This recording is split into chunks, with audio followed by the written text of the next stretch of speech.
스타벅스라는 그 커피 매장이 그 어느 동네에 들어오게 되면 그 동네의 분위기를 바꾸고 그 동네 부동산 가격에도 큰 영향을 미쳐서 많은 사람이 살고 싶은 동네로 바꾸는 힘이 있다고 합니다. 스타벅스는 지금 전 세계에 3만 3천 개의 매장을 보유하고 있고, 그리고 우리나라에도 지금 수천 개의 스타벅스 매장이 지금 존재하고 있습니다. 이 스타벅스가 이렇게 전 세계적인 기업이 된 이유는 스타벅스의 CEO인 하워드 슐츠라는 그런 사람의 탁월한 경영 감각 덕분이었다고 합니다. 이분의 자서전이나 마찬가지인 그라운드업이라는 얼마 전에 나온 이 책에 보면은 이 사람이 이곳에 마케팅 점장으로 취업을 해서 직원으로 취업을 해서 이후에 CEO로 오르게 되고, 그러면서 그런 여기에 혼신을 다하는 그리고 탁월한 또한 경영 감각으로 이 스타벅스를 그렇게 유명한 기업으로 성장시키다가 2000년경에 들어서서 CEO의 자리에서 물러나게 됩니다. 그리고 7년을 관망하게 되는데, 이 2007년 말에 이 스타벅스는 큰 위기를 맞이하게 됩니다. 주가가 42% 폭락하면서 이제 스타벅스의 시대는 갔다 하는 이야기가 돌고 있었을 때 이 사람이 다시 경영 일선에 복귀하는 이야기가 나옵니다. 이분이 경영자로 복귀하면서 제일 먼저 한 일은 미국 내에 있는 7,100개에 달하는 스타벅스의 매장을 더 많이 있었는데 그 7,000개 넘는 매장의 문을 닫았습니다. 일종의 임시 휴업을 선포를 한 것입니다. 그리고 한 일이 있는데 바리스타 재교육이었습니다. 그리고 그들에게 치열하게 커피를 볶는 법과 커피를 추출하는 법을 새롭게 가르치고 익히도록 만듭니다. 커피 가게의 본질은 커피 맛에 있는데 이 돈에 취한 커피 매장주들이 빵들을 팔기 시작하고 샌드위치를 파는 일에 열을 올리다 보니까 커피 맛을 잃어버리게 된 것입니다. 그 문 닫은 가게 입구에는 이렇게 써 있었습니다. 이 영혼을 가라앉는 탁월한 맛, 이런 에스프레소를 내리기 위해서 우리는 지금 시간이 필요합니다. 양해 바랍니다. 그래서 그들은 이 바리스타들을 통해서 이 탁월한 커피를 다시 만드는 법을 만들게 하는 일을 하고, 또 두 번째로는 직원들을 종업원이 아니라 파트너로 여겨주면서 그들에게 많은 투자를 또 하게 됩니다. 직원들의 복지에 힘을 쓰게 됩니다. 그래서 당신들은 나와 함께 커피만을 파는 것이 아니라 영혼을 파는 일을 해야 된다. 그렇게 가르치면서 모두 다 경영자가 되도록, 그런 마인드를 갖도록 그렇게 마음을 나누었다고 합니다. 그리고 얼마 후에 스타벅스는 다시 재궤도에 올랐고 우리가 알고 있는 오늘의 스타벅스로 지금까지 존재하게 되었다는 거예요. 저희는 지금 한국교회를 입장을 생각할 때 저희들이 한국교회가 지금 계속해서 내리막의 위기 앞에 있습니다. 이런 내리막의 과정에 지금 코로나를 만나서 한국교회는 더더욱 어려운 일을 당하고 있습니다. 게다가 요즘 사회 전반적으로 급격한 불황이 닥치면서 많은 사람들이 소망을 잃어버리는 또 국가적 위기도 지금 만나고 있습니다. 이러한 시기 앞에서 우리는 무엇을 해야 될 것인가? 본질로 돌아가라 라는 교훈을 이 책을 통해서 얻게 됩니다. 이스라엘 백성들이 출애굽을 하게 됩니다. 이것은 그 누구도 이전에 경험해 보지 못한 놀라운 사건이었습니다. 홍해를 기적같이 건넜고, 그리고 그들이 광야에서 하늘에서 만나가 떨어지는 신비한 기적을 경험하는 것은 아무나 경험할 수 있는 것이 아니었습니다. 신비한 경험이었습니다. 그러나 그럼에도 불구하고 그들의 입에서 불평은 계속되었습니다.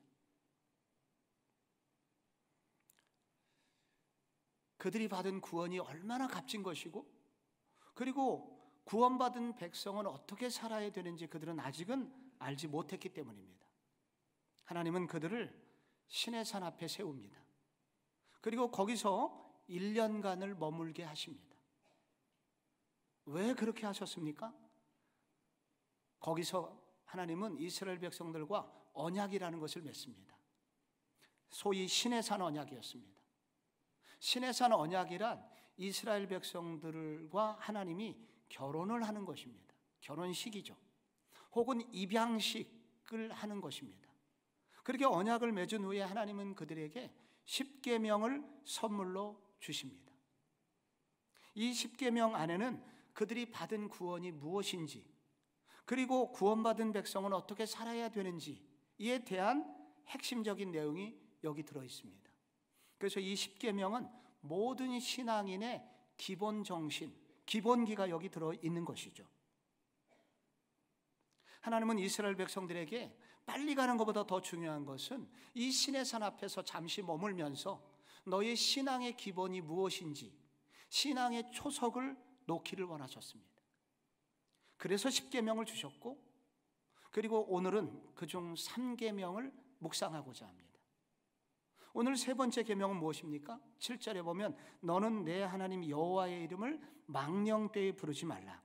여호와는 그 이름을 망령되게 부르는 자를 죄 없다 하지 아니하리라. 여기 여호와의 이름을 망령되게 부르다는 것, 망령되다는 이 단어의 뜻은 거짓된 의도로 혹은 순수하지 않은 의도로 하나님을 아무 가치 없게 느껴지도록 그런 뜻입니다. 그런 식으로 여호와의 이름을 부르지 말아라. 그런 사람을 내가 결코 죄 없다 하지 아니하리라. 이 말은 반드시 내가 그에게 심판을 내릴 것이라는 무서운 심판이 거기 들어 있습니다. 그리고 실제로 레위기에 읽어보면은 그 여호와의 이름을 이렇게 망령되이 부른 사람이 돌로 쳐서 죽임을 당하는 일이 나오고 있습니다. 언약을 맺고 이름을 망령되이 부르는 것에 대하여 이렇게 무섭게 하나님은 심판하십니다. 그러면서 동시에 이것을 사랑의 계명이라고 주셨다는 것입니다. 어떻게 이렇게 여호와의 이름을 망령되이 부르지 말라는 이 강한 말씀이 사랑의 계명일 수 있을까요? 먼저 그 이름을 주신 것은 무한하신 하나님을 만나는 기회가 되기 때문이다 말할 수 있습니다. 배유리 씨가 쓴 고운 이름 한글 이름이라는 책이 있습니다. 이 책에 보면 지금 한국 사회에서 가장 긴 이름을 가진 사람은 황씨 집안의 사람입니다. 그 이름은 이래요. 황금 독수리 하늘을 날며 세상을 놀라게 하다. 갑자기 김씨, 이씨, 박씨 막 이름을 출석을 부르다가 황씨쯤에 이르러서 시간이 한참 걸립니다. 황금 독수리 하늘을 날며 세상을 놀라게 하다시 출석하셨나요? 이렇게 이름 불러야 됩니다. 한국 사람이 왜 이런 이름을 지었겠습니까? 우리나라 사람은 이 이름에 대하여 특별한 애정과 관심이 있습니다. 그래서 자녀를 낳고 이름 잘 지으려고 애를 씁니다. 그런데 한국 사람들도 이렇게 이름에 비중을 두지만은 우리보다 한 수를 더 뜨는 사람들이 있으니 그게 히브리 민족 사람들입니다. 이 이스라엘 사람들은 이름에 집착을 합니다. 왜냐하면 이름은 곧 운명이다 이렇게 생각하거든요. 이름은 곧 나 자신이다. 그 사람들이 이렇게 생각합니다.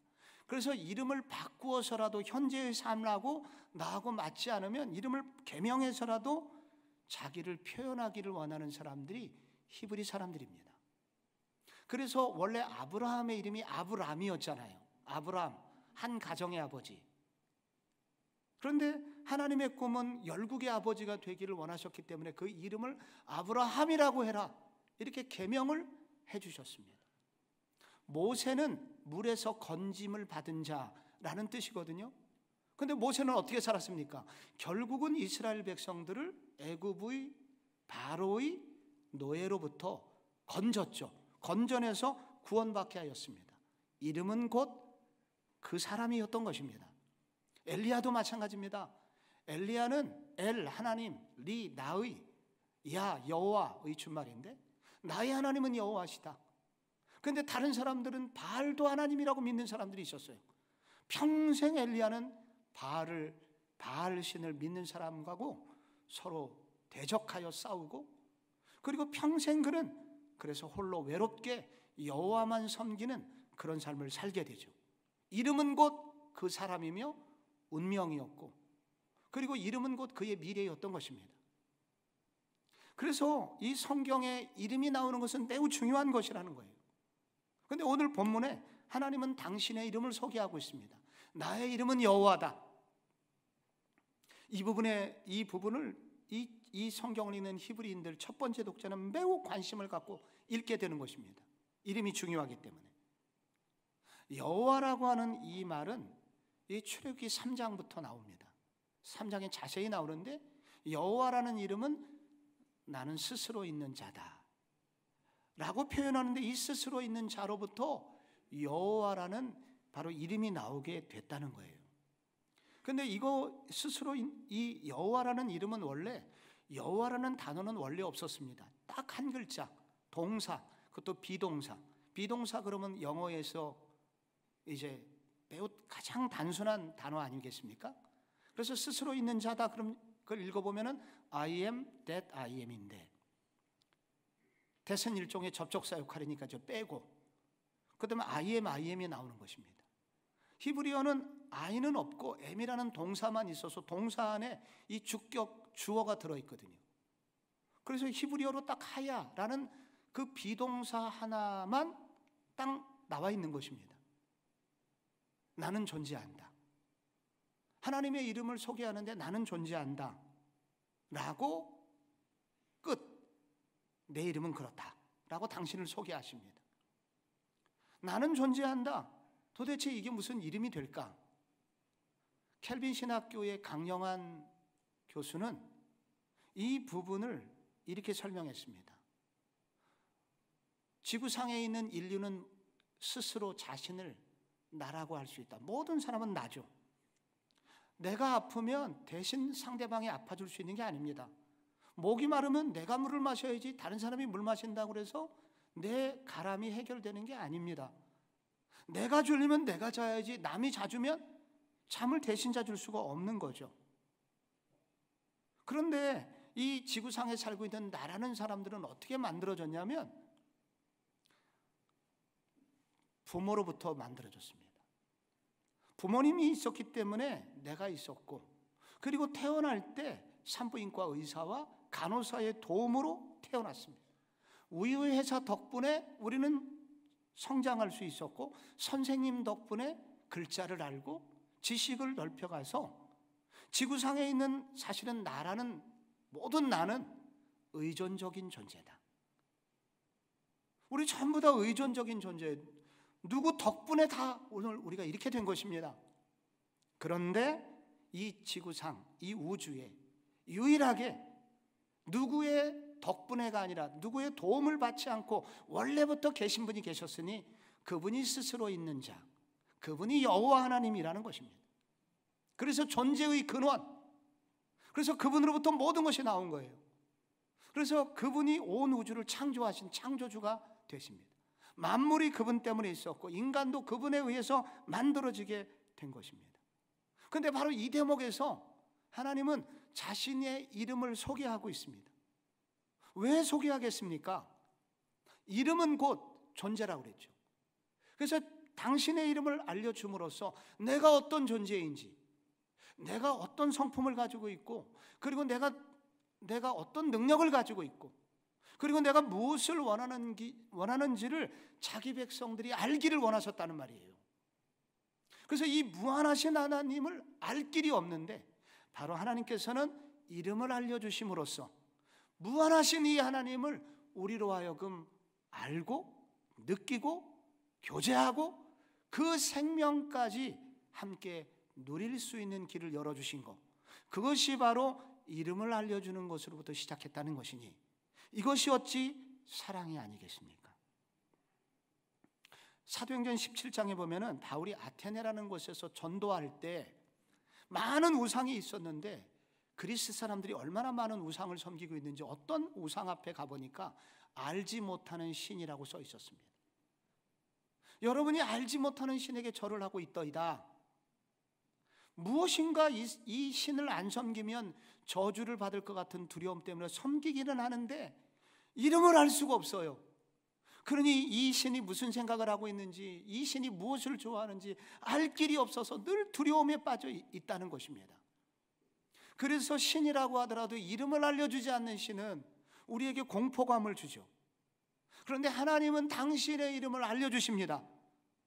당신이 누구라고 말씀해 주십니다. 이름을 알려주심으로써 그분이 어떤 분이신지, 그 무한하신 우주를 창조하신 하나님을 우리로 알도록 해주시고, 교제할 수 있도록 해주시고, 그리고 그분의 사랑을 받을 수 있도록 해주시고, 그분의 생명을 우리 속에 가져올 수 있도록 길을 여시니 이름을 알려주신 것이 어찌 사랑이 아니겠는가? 이렇게 하나님의 이름을 알게 될 때 그 이름을 바르게 알게 되는 사람들에게 나타나는 일이 있습니다. 무슨 일일까요? 창세기 17장에 보면은 아브라함 99세 때 하나님이 나타나서 이름을 당신이 누구라고 소개하십니다. 나는 전능한 하나님이라. 히브리어는 엘샤다이. 이렇게 당신의 또 다른 이름을 말씀하시면서 너는 내 앞에서 완전하라. 이렇게 하나님의 이름이 드러나게 되고 아브라함이 그 하나님을 만나게 됩니다. 무슨 일이 생겼습니까? 99세 때 무슨 일이 생겼습니까? 마른 막대기 같았던 아브라함의 몸에서 이삭이 태어나게 됩니다. 다윗이 골리앗을 만났습니다. 거대한 골리앗 앞에서 두려움에 다 떨고 있을 때 여러분, 다윗이 용기를 가지고 물맷돌을 가지고 그와 싸우기 위해서 전진하죠. 그때 무슨 정신으로 그가 나아갈 수 있었습니까? 사무엘상 17장에 뭐라고 나오나요?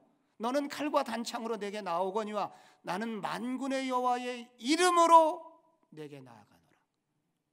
이렇게 여호와의 이름을 알려주셨기 때문에 자기 백성들이 여호와의 이름을 알 수 있었고, 이름을 알 수 있었다는 것은 그분이 누구인지를 알게 되었다는 뜻이며, 그분이 누구인지를 알게 되었다는 것은 곧 그 능력을 경험했다는 것이고, 그리고 그분의 생명력을 얻게 되었다는 뜻이니 이것이 어찌 사랑이 아니겠습니까? 하나님은 외판안처럼 명함을 돌리시는 분이 아닙니다. 아무에게나 자기의 이름을 알려주시는 분이 아닙니다. 하나님이 이름을 알려주시는 분은 자기 백성들에게 알려주시는 것입니다. 자기 백성들에게 이름을 알려주시는 것은 그러므로 이것은 대단한 특권이며 특별한 사랑인 것입니다. 그 이름을 알고 그 이름을 부르게 되는 것은 결코 작은 일이 아니라는 사실을 우리에게 알려주고 계신 것입니다. 하나님께서 이름을 망령되게 부르지 말라라는 이 3계명이 사랑인 또 하나의 이유는 우리로 우상숭배로부터 벗어나 참된 하나님의 사람이 되도록 만들어주기 때문입니다. 망령되게 부르지 마라. 이것은 한마디로 달리 표현하면 함부로 자기 멋대로 부르지 마라. 그런데 이렇게 함부로 자기 멋대로 망령되게 부르는 그거는 무엇인가 도대체? 성경에 보면은 한 5가지 종류의 용례가 나옵니다. 첫째, 하나님의 이름을 경박하게 사용하는 경우, 생각 없이 하나님의 이름을 함부로 사용하는 경우. 요즘 미국 사람들 이 영어에 보면은 기분이 나쁠 때, 누구를 막 그냥 꾸짖을 때, 성질날 때, 분노할 때 하나님 이름을 씁니다. God damn, 하나님이 저주하기를. 제기랄할 때 Jesus Christ. 그럼 이게 제기랄이 욕이 되는 거예요. 이렇게 하나님의 이름을 경박하게 쓰는 경우 망령되게 부르는 것입니다. 둘째, 하나님의 이름으로 맹세를 하는 경우, 자신의 신뢰도를 높이기 위해서, 자신의 혹은 죄를 감추기 위해서 내가 하나님의 이름으로 두고 맹세하는데 나는 결코 하지 않았습니다 라고 함부로 자신의 부족함을 보완하기 위해서 하나님의 이름을 사용하는 거, 이건 망령된 거다라고 말합니다. 또 셋째, 하나님의 이름으로 다른 사람을 저주하는 경우. 그리고 넷째, 하나님의 이름을 사용하면서 은근히 하나님의 영광을 가르치는 경우. 이때 하나님의 이름을 망령되이 부르는 것입니다. 다섯째, 주술적으로 사용하는 경우. 이 이름을 그냥 갖다 쓰면 수리수리 마수리 하듯이 예수 이름 많이 부르면 나한테 좋은 일이 생길 거야 라고 쓰는 경우. 이런 경우 이렇게 부르지 말라고 하셨습니다. 왜 부르지 말라고 하셨을까요? 여러분, 사도행전 19장에 보면은 유대의 제사장 중에 스게와라는 분이 있었습니다. 여기에 7명의 아들이 있었는데 이 아들들이 당시 예배소 지역에 바울을 통해서 놀라운 기적들이 많이 일어나고 있었거든요. 심지어 바울이 쓰던 손수건 하나를 갖다가 얹으니까 정말로 불치의 병이 낫는 기적 같은 일이 막 생깁니다. 그래서 바울이 쓰는 예수 이름이 도대체 뭐냐 해서 스게와의 7 아들이 예수의 이름을 사용하여 어떤 귀신 들린 사람을 만나 고치러 가게 됩니다. 그런데 오히려 악귀가 달려들어서 그 스게와의 7 아들 중 2 사람에게 상해를 입히게 되고, 그래서 7명이 다 도망을 가게 되죠. 왜 그들은 예수 이름을 사용했음에도 불구하고 오히려 상해를 입었을까요? 먼저 그들은 예수의 이름을 썼지만은 예수님을 향한 믿음이나 예수님과의 교제가 전혀 없는 사람들이었기 때문입니다. 예수의 이름은 그 이름 자체에 무슨 신비한 능력이 있는 것이 아닙니다. 예수의 이름이란 곧 예수님 자신이기 때문에 예수님의 인격이 무엇인지 알고 예수님을 만나고 예수님과 사랑의 교제를 할 때, 그때 비로소 그 이름의 진가가 나오게 된다는 것입니다. 또한 이 사람들은 이기적인 목적을 위해서 예수 이름을 썼기 때문입니다.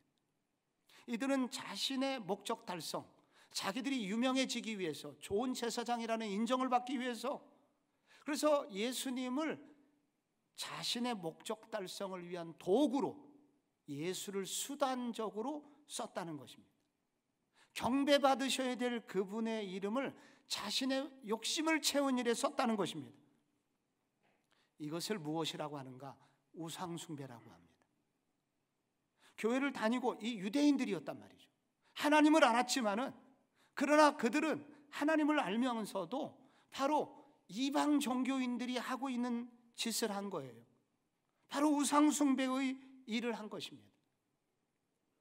네덜란드에 유명한 종교학자가 있습니다. 판 데르 레이우라는 이분이 이런 말을 했습니다.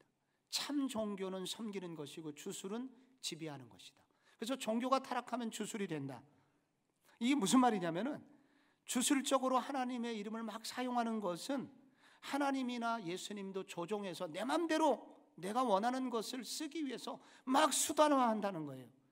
그래서 하나님도 내 손에, 예수님도 내 손에 놓고 내가 원하는 욕심을 막 채우는 일에 갖다 쓰는, 그렇게 주술적으로 예수님의 이름을 쓰는 그 순간, 그때 종교는 주술이 되고 타락하게 된다. 우상숭배자가 된다는 것입니다. 하나님께서 우리에게 왜 망령되의 이름을 함부로 쓰지 말라고 하셨는가? 그것은 바로 우리로 우상숭배로부터 벗어나 참된 하나님의 자녀가 되도록 하시기 위해서, 바로 이 이름을 거룩하게 쓰라고, 망령되이 쓰지 말라고 그렇게 경고를 주신 것입니다. 마지막 셋째로, 하나님의 이름을 망령되이 부르지 못하게 하신 것이 사랑의 계명인 이유는 하나님의 이름을 합당하게 사용하여 축복을 체험하는 인생이 되도록 원하셨기 때문입니다. 왜냐하면 하나님의 이름을 바르게 부르면 성도들에게 주어지는 유익이 있는데, 먼저 구원의 축복이 임하게 됩니다.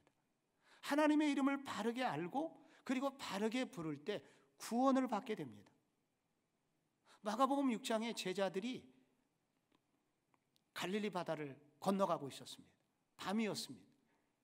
풍랑이 너무 심해갖고 새벽까지 물을 퍼냈습니다. 죽을 지경이었습니다. 그런데 밤 사경 새벽녘에 예수님께서 무리를 걸어오셨죠. 다 유령인 줄 알고 두려워 떨었습니다. 그때 예수님께서 이렇게 말씀하셨습니다. 안심하라, 내니 두려워하지 말라. 여기 내니라고 하는 이 단어가 중요한 단어인데, 내니라고 하는 단어는 영어로 I am, 나는 스스로 있는 자니라. 즉 바로 방금 출애굽기 20장에서 당신을 소개하신 바로 그 이름, 나는 스스로 있는 자니라. 이 말은 무슨 말이냐면은 바로 이 예수님도 하나님이시라는 얘기입니다. 바로 예수님도 존재의 근원이시라는 말입니다. 그래서 우주를 창조하실 때 성부 하나님만 우주를 창조하신 것이 아니라 바로 성자 예수 그리스도도 바로 그 자리에 함께 계셨고, 출애굽을 하던 이스라엘 백성들에게 그런 은혜를 베풀 때 성부 하나님만 계신 게 아니라 성자 예수님도 그 자리에 같이 계셨고, 그래서 오늘 풍랑을 만난 너희들에게 나타난 나는 바로 구약의 출애굽기에 나오는 그 여호와 하나님이 바로 나야 라고 당신의 이름을 소개하시게 된 것입니다. 그 예수님이 나타나다 무슨 일이 생겼습니까? 제자들이 바로 공포에 떨고 있었던 제자들을 그 물에서부터 건져주셨죠. 바로 예수님이란 분은 누구신가? 그 구절은 말하고 있는 것입니다. 바로 우리를 죽을 수밖에 없는 영혼에서 우리를 건져주시는 분, 죽을 수밖에 없는 상황에서 우리를 건져주시는 분이 예수님이구나 라고 제자들이 깨닫게 된 것이죠. 여러분, 마태복음 1장 21절에 예수님 태어날 때 아들을 낳으리니 이름을 예수라 하라. 이는 그가 자기 백성을 그들의 죄에서 구원할 자이심이라, 그렇게 말씀하셨죠. 그래서 로마서 10장 13절도 누구든지 주의 이름을 부르는 자는 구원을 받으리라. 예수 그 이름은 무슨 뜻이냐? 예수 그 이름을 알려주신 것은 바로 이 이름을 바르게 알고 부를 때 구원받을 수 있는 이름이 된다는 것입니다. 우리가 하나님의 모든 권위를 가지고 이 땅에 오신 예수의 이름을 진정으로 부를 때 구원을 받게 되는 이름을, 구원을 받게 된다는 사실을 알아야 합니다.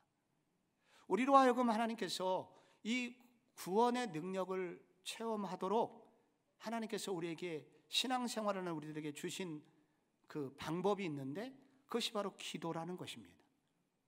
우리는 기도를 통하여 바로 예수의 이름의 능력을 늘 체험하도록 하나님께서 길을 열어주셨습니다.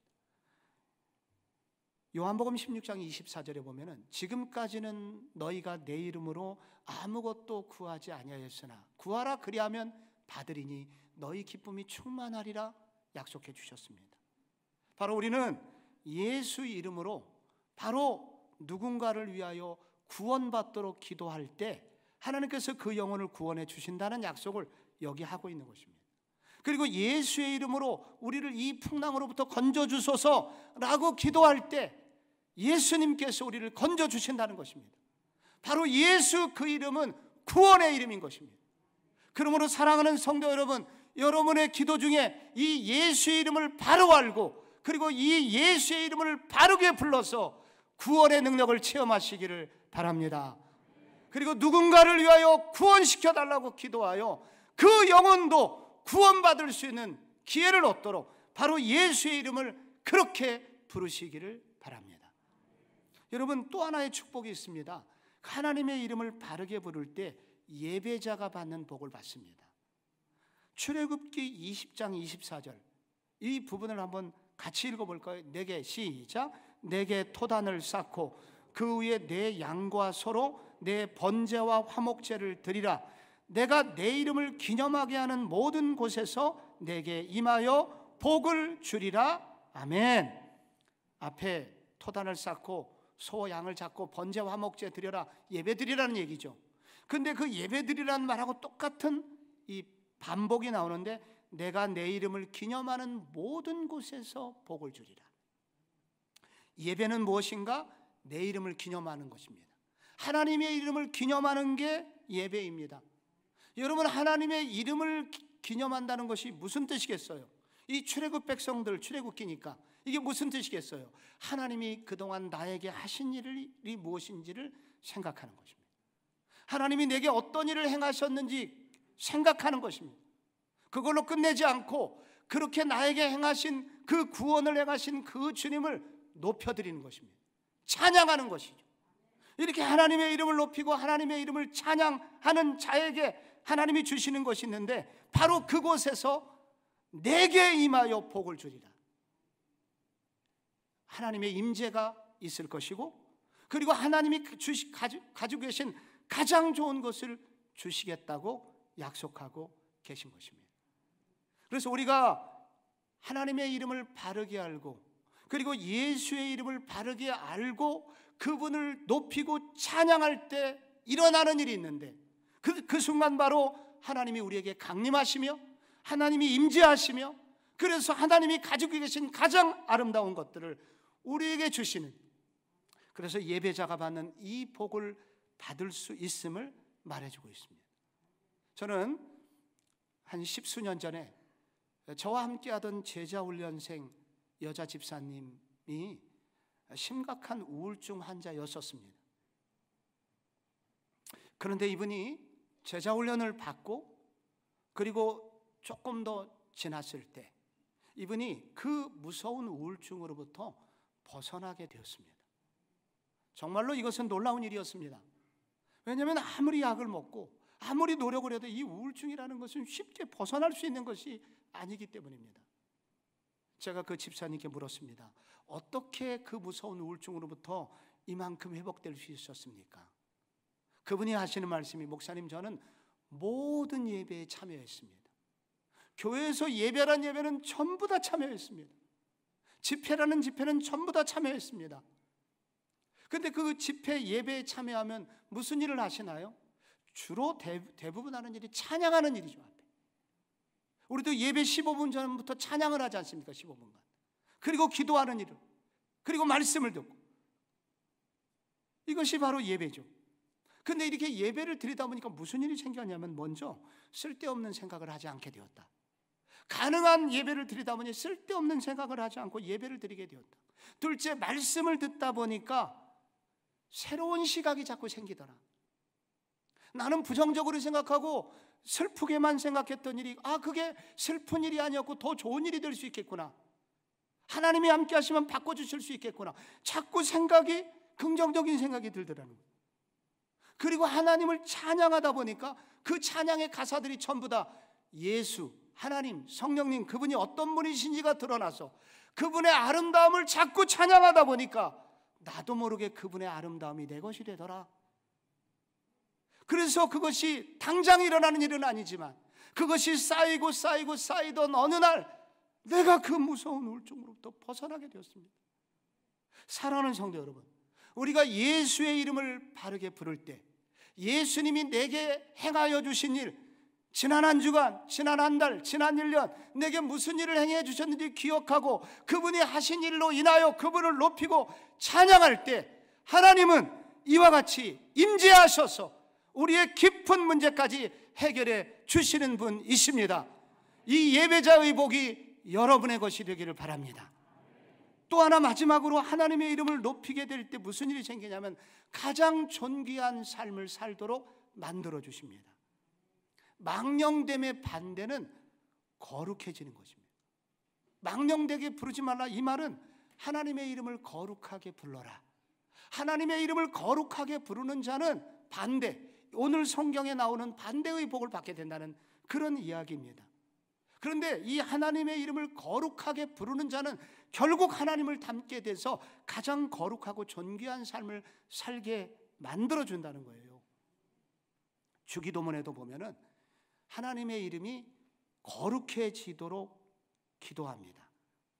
예수님께서 그렇게 기도하라고 이름이 거룩히 여김을 받으시오며 라고 그렇게 알려주셨죠. 근데 하나님의 이름은 그 자체로 거룩하세요. 우리가 이러라 저러라 한다 그래서 거룩이 훼손되거나 망가지는 그런 거 아닙니다. 그런 분이 아니시잖아요. 근데 하나님의 이름이 언제 거룩해지고 어떻게 거룩해질 수 있습니까? 거룩해진다는 것은 예수를 부인하는 자들이, 하나님을 외면하던 자들이 예수를 믿고 예수님의 이름을 부르는 그 순간 거룩해지는 것입니다. 그때 하나님이 영광을 받으시는 것입니다. 두 번째, 또 한 경우는 우리가 아름다운 삶을 살 때, 우리가 선한 행실을 힘쓸 때, 그때 예수를 모르는 사람들이 그 모습을 보고 당신이 믿는 하나님이 이렇게 아름다운 분이군요, 이렇게 할 때 그분의 이름은 높아지고 거룩해진다는 거예요. 즉 전도와 선교를 할 때, 전도와 선교를 통해서 주님의 이름은 거룩해질 수 있다는 것입니다. 그런데 바로 그렇게 전도와 선교를 통해서 주님의 이름을 존귀하게 하는 자들을 하나님은 어떻게 만드실까요? 그를 가장 존귀한 사람으로 만들어 주신다는 것입니다. 마태복음 5장 16절에 이렇게 말씀합니다. 이같이 너희 빛이 사람 앞에 비추게 하여 그들로 너희 착한 행실을 보고 하늘에 계신 너희 아버지께 영광을 돌리게 하라. 그렇게 할 때 무슨 일이 생기냐? 요한복음 14장 21절이 받습니다. 나의 계명을 가지고 지키는 자라야 나를 사랑하는 자니 나를 사랑하는 자는 내 아버지께 사랑을 받을 것이요 나도 그를 사랑하여 그에게 나를 나타내리라. 이 계명, 하나님이 아름다우신지, 얼마나 아름다우신지 우리의 삶으로 주님의 계명을 그렇게 순수하게 세상에서 지킬 때, 사람들이 예수의 이름에 영광을 돌리게 될 때 나는 가만히 있지 않고 그에게 나를 나타내리라. 가장 존귀한 사람으로 그를 사용하여 주신다는 것입니다. 중앙아시아 유학생 선교회가 있습니다. 카자흐스탄, 키르기스탄 이런 각지 중앙아시아 각국에서 온 유학생들을 전문적으로 섬기는 선교센터가 월곡동에 있습니다. 우리 교회가 후원하고 있지요. 여기 약 50명의 중앙아시아 유학생들이 지금 훈련을 받고 있습니다. 그런데 이곳에는 바로 우리 교회 청년 2-3명이 함께 도와서 우리 교회 청년들이 그들에게 조장이 되어주고 그들의 친구가 되어주고 있습니다.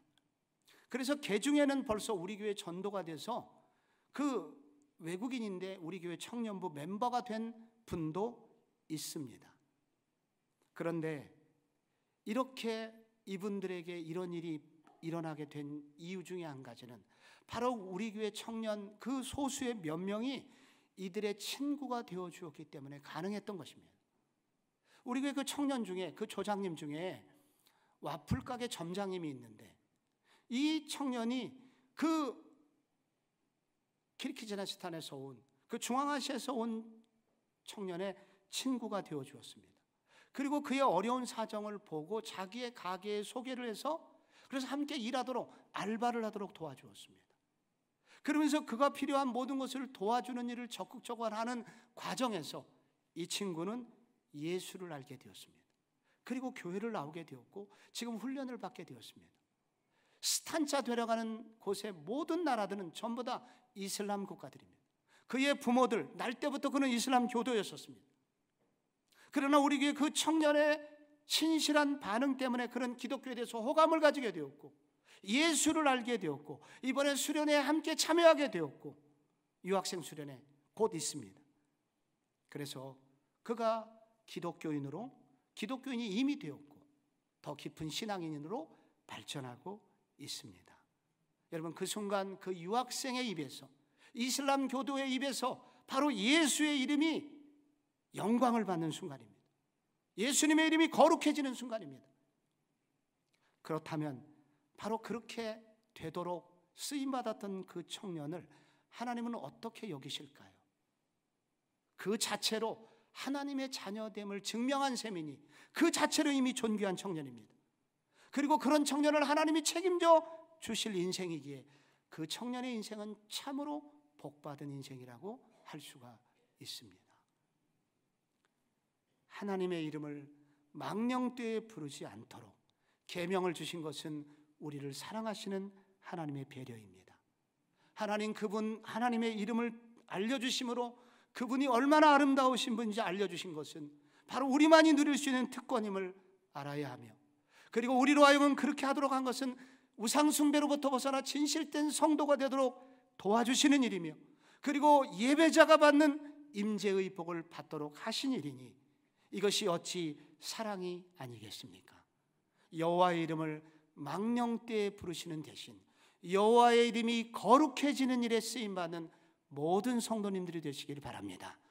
그래서 작년보다 올해 더 존귀하고 더 영광스러운 하나님의 자녀들로 쓰임 받기를 예수 그리스도의 이름으로 축원합니다.